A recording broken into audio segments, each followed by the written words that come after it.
Good morning, everybody. Thanks again for coming. This is the culmination of a really exciting off-season. Before we get started, I want to welcome some close people to CJ. David Tucker's here, Ashley Combs from Excel, his mom's Kathy Andrews. And before we get started, I just want to thank Jody Allen publicly for all of her support this off-season, the resources she's provided.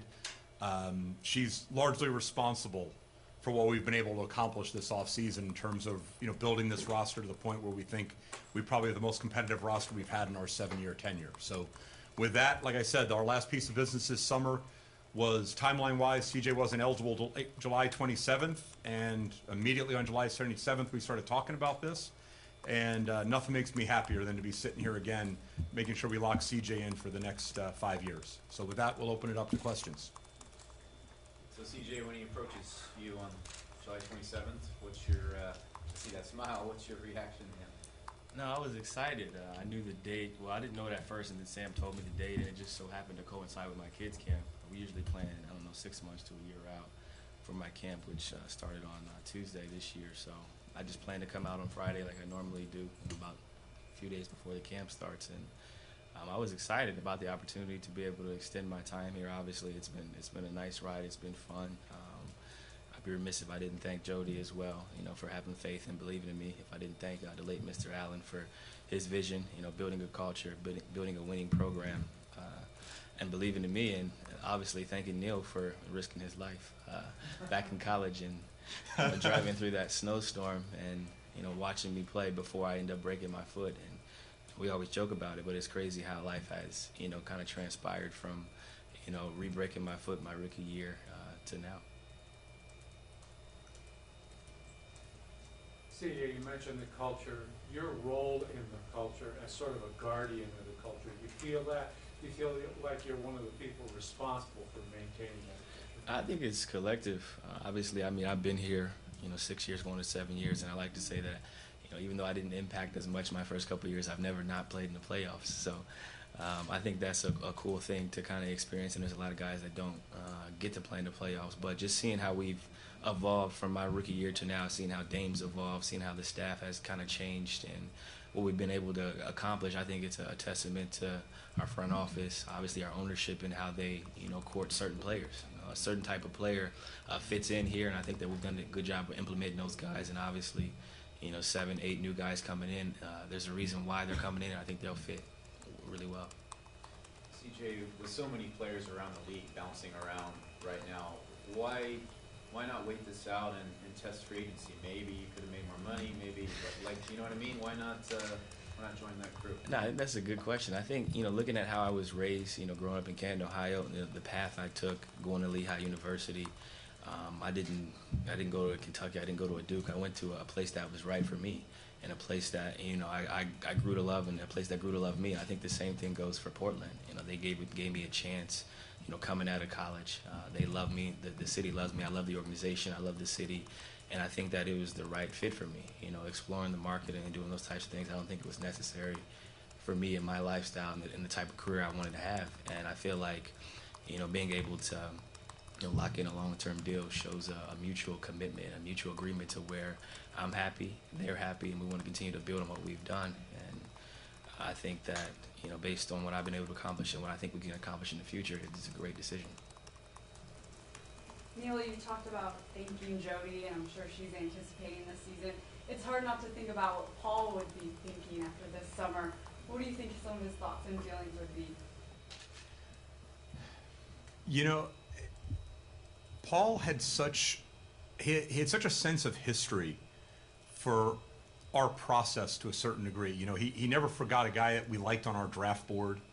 Guys that we pursued in free agency. He was always a part of that process. He was a part of major pitches that we had in the past. So, I think this summer would have been especially intriguing to him because there are so many guys, locking up 2 of our greatest draft picks with Dame and CJ, guys that have grown organically here, on top of bringing guys in that we had chased as free agents. And, the timing just didn't work out the last time, but to have them now be on our roster at a time where we're coming off our most successful postseason run, as an organization in the last 20 years, I think he really would have embraced that. And, Paul was a big name awareness guy. He always got excited about, guys that he could point to, previous accomplishments, whether it was, for us or for other places.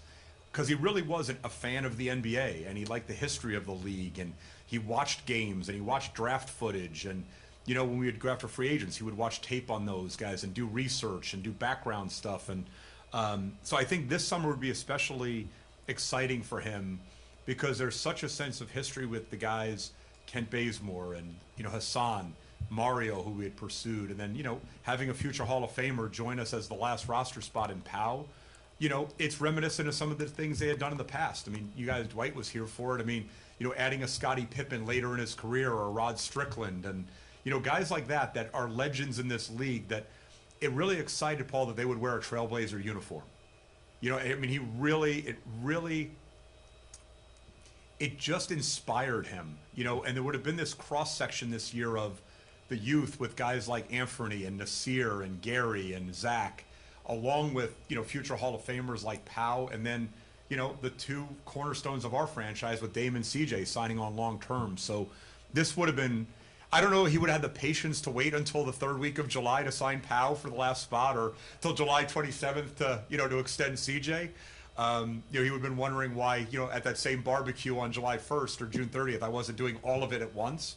But he would have enjoyed it, and he would have been excited about the season. Hey, CJ, what do you feel like is the next step for you guys, the group, the roster now with the additions? What's kind of your mindset going into this next season? I think Dame and I talked about it, even during the playoffs last year.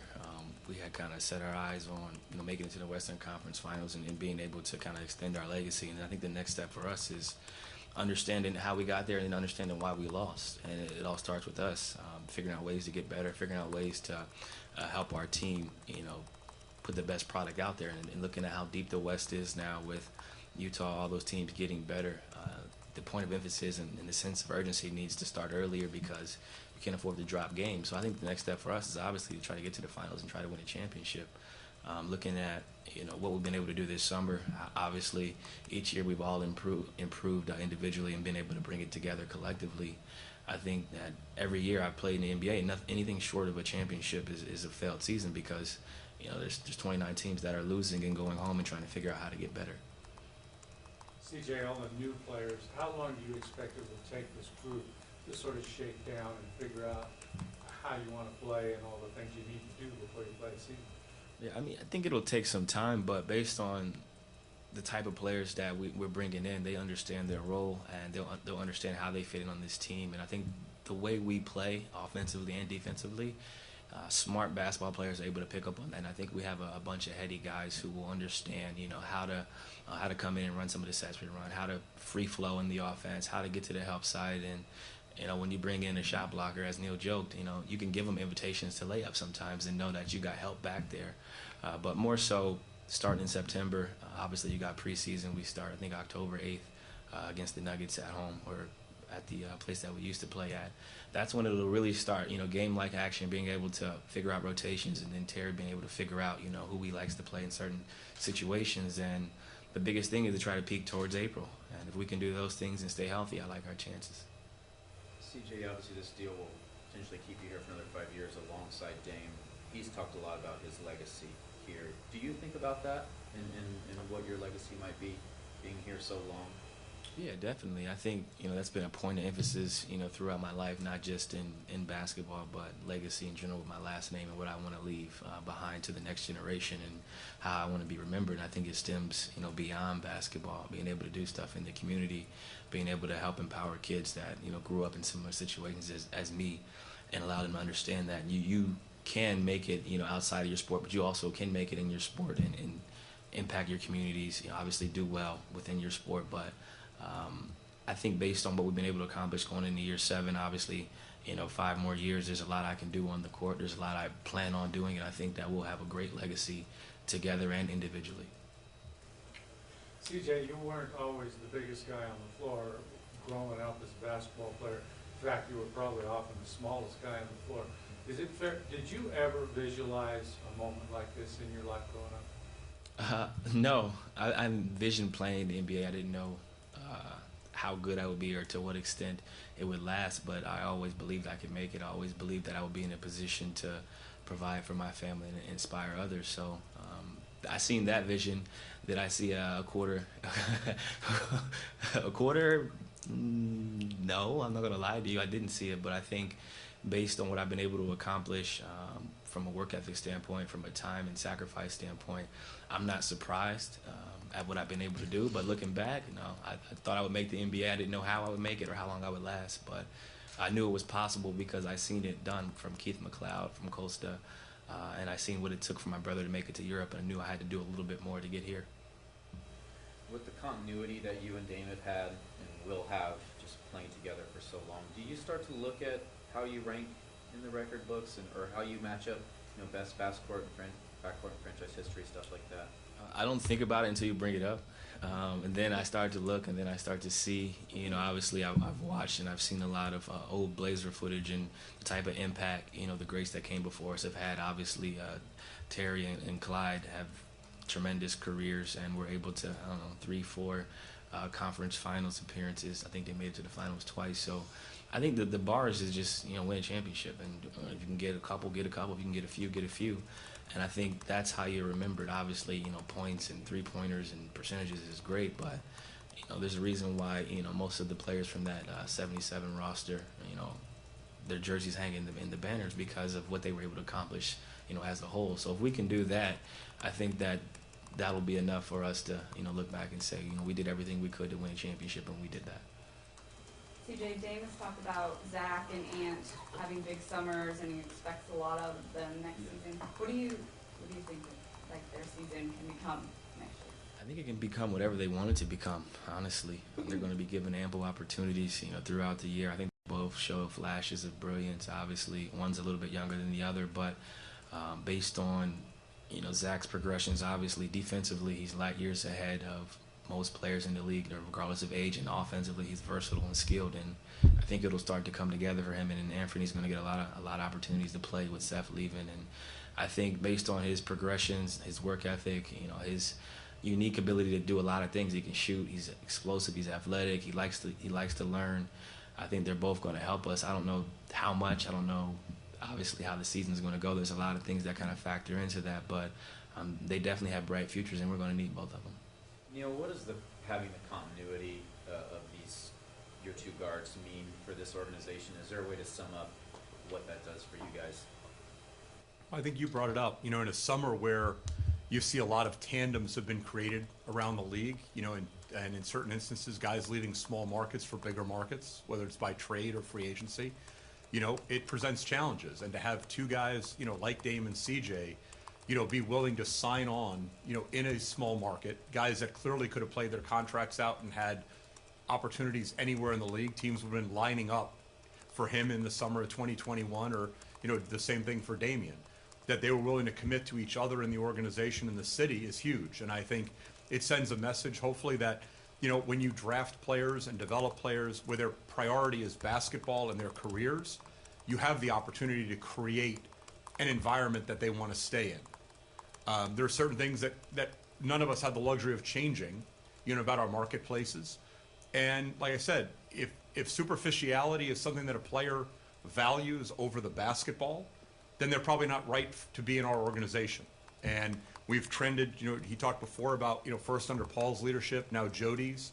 The decisions we make are players that are going to value what we do here, how we do it, what they mean to the city of Portland, how they're embraced by that city. And like I said, I think what you see with our two most successful players being in Dame and CJ are, from day one, these are guys that valued basketball over everything else. They valued culture, they valued winning, they valued continuity, they valued success.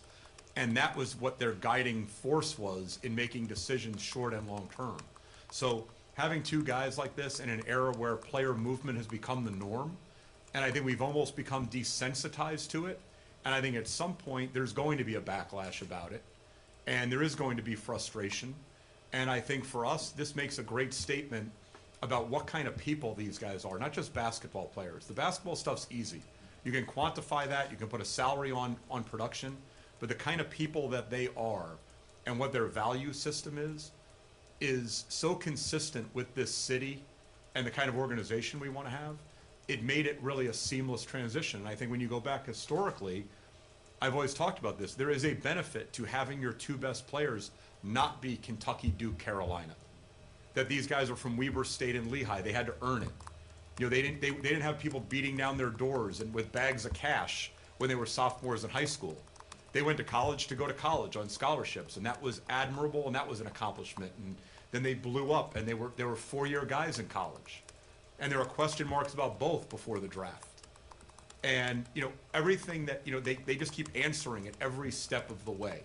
There has never been a challenge or an obstacle they haven't overcome. It wasn't that long ago, Joe, we were sitting here and everybody was questioning whether a backcourt of Dame and CJ was sustainable. And then the following year we're in the Western Conference Finals. And, you know, and whether or not we could keep players in Portland, and they both signed long-term deals within weeks of one another. So I really think the message that it sends goes beyond basketball, and I think we have to thank them for the people they are, how they were raised, and what their value system is. And they've prioritized what we prioritize here. And putting that together, that confluence of events, and that consistency in kind of our vision and our values is why we're able to kind of reach these mutual agreements so seamlessly. CJ, a few years ago, you guys went on like a San Diego team bonding trip. Do you foresee something like that happening now with all the new guys? Or? Probably. I'm gonna call Dame later today. I think he's in Phoenix right now. My schedule is pretty clear besides a few Browns games and vacation with my fiance. So September is usually where I, you know, start two-a-days and stuff like that. So I'm gonna talk to him, see what he wants to do, what he thinks. I talked to Rick today. Shout out to my guy Rick. He thinks that we should go to San Diego or something like that. So we'll figure out everybody's schedule, see when Nurk's getting back from Croatia, and then kind of go from there. But I think it could be very beneficial just because this is the first time in a while that we've had half the roster, you know, change. So being able to kind of get more acclimated with everybody could be beneficial. Hey CJ, I'm curious about something. You've told us before that even as a well-paid athlete, you live on a budget and try to be smart with your money. I'm curious, where did you learn that, and how have you been able to kind of avoid some of the money issues? I mean, we hear about retired athletes, like Adrian Pearson the other day, he broke. I mean, how have you avoided some of that? I think it's just how I was raised, understanding the value of a dollar. And just because you have a lot of money doesn't mean you need to do extravagant things all the time. I think you live within moderation, you live within reason. You take good care of yourself, you do things that you like, do things that you enjoy, you take care of those who you need to take care of, but understanding that you need to save a certain amount of your money. Started with my mom and my dad, being very fiscally responsible. Mom was a tax auditor for 16 years, so she understands numbers really well. Probably better than most people in this world because of her ability to manipulate numbers and understand how to work a budget from a young age, on how to balance two kids, how to get to work on time, how to make sure we were doing our homework and all those things. And I think hiring the right people is a big problem that we face as athletes. You get talked into hiring people that you really don't know or don't know about from a career standpoint, and they end up taking care of your money. And a lot of times it's the wrong people, or you hire friends and family who have no idea how to budget millions of dollars, and you end up spending too much. So I think my financial advisor's done a great job of teaching me the importance of money. He's made me a lot of money these last few years to where my budget is set as if I was never going to get paid again after 2 years ago, and that's how I've lived. And obviously I'll make some small adjustments. But I think it's just, I've always been fiscally responsible, and my brother has always, kind of taught me the importance of it. And I think growing up in Canton, Ohio, you just, you see 70,000 people, you have 2 or 3 NBA players, and you don't want to be the guy that goes broke, and it kind of haunts you. And I think it took me a few years to fly first class. Like I flew to Greece, economy, and it was the last time I flew.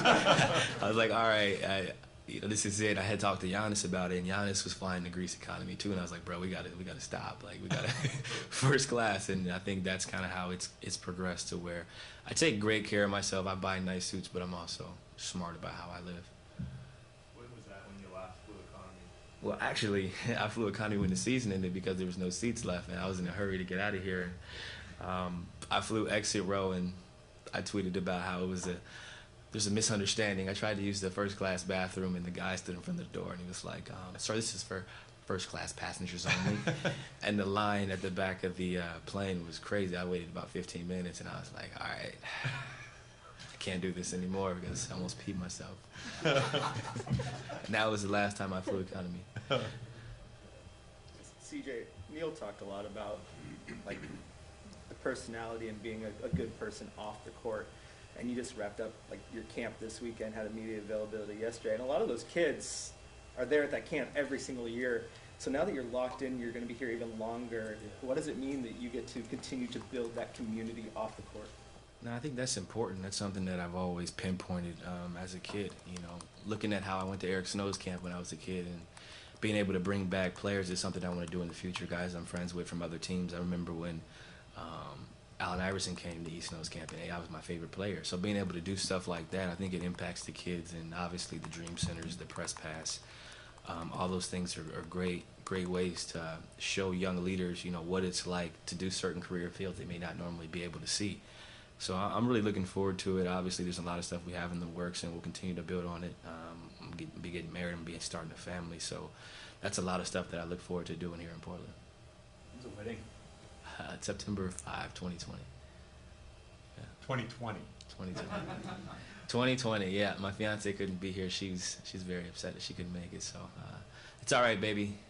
Handle your business. Okay, any other questions? All right, we'll wrap it up there. Everybody, thanks for coming in. Appreciate it.